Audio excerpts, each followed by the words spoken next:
إنا نحن نحيي الموتى ونكتب ما قدموا وآثارهم وكل شيء أحصيناه في إمام مبين. واضرب لهم مثلا أصحاب القرية إذ جاءها المرسلون إذ أرسلنا إليهم اثنين فكذبوهما فعززنا بثالث فقالوا إنا إليكم مرسلون قالوا ما أنتم إلا بشر مثلنا وما أنزل الرحمن من شيء إن أنتم إلا تكذبون قالوا ربنا يعلم إنا إليكم لمرسلون وما علينا إلا البلاغ المبين قالوا إنا تطيرنا بكم لئن لم تنتهوا لنرجمنكم وليمسنكم منا عذاب أليم قالوا طائركم معكم أئن ذكرتم بل أنتم قوم مسرفون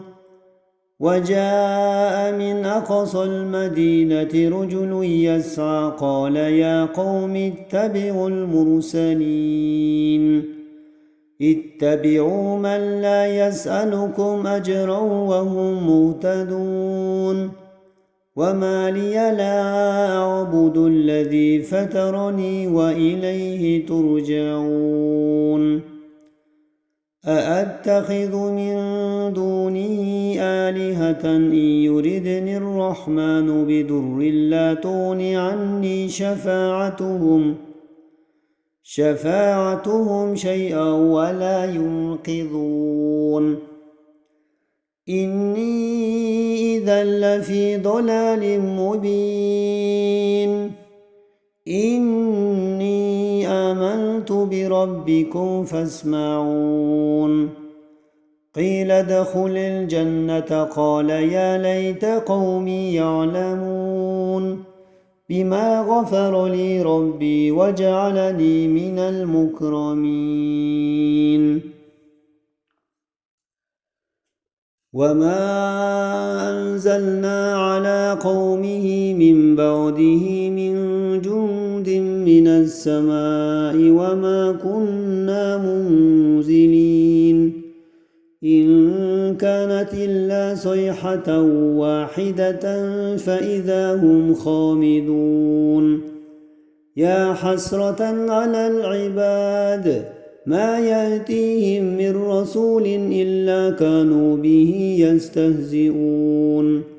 ألم يروا كم أهلكنا قبلهم من القرون أنهم إليهم لا يرجعون وإن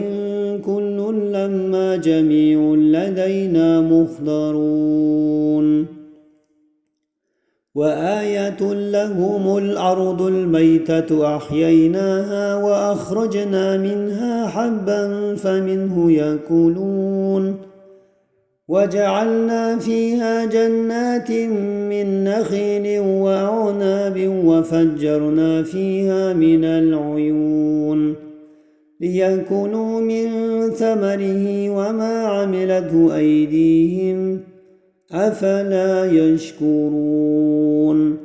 سبحان الذي خلق الأزواج كلها مما تنبت الأرض ومن أنفسهم ومما لا يعلمون وآية لهم الليل نسلخ منه النهار فإذا هم مظلمون والشمس تجري لمستقر لها ذلك تقدير العزيز العليم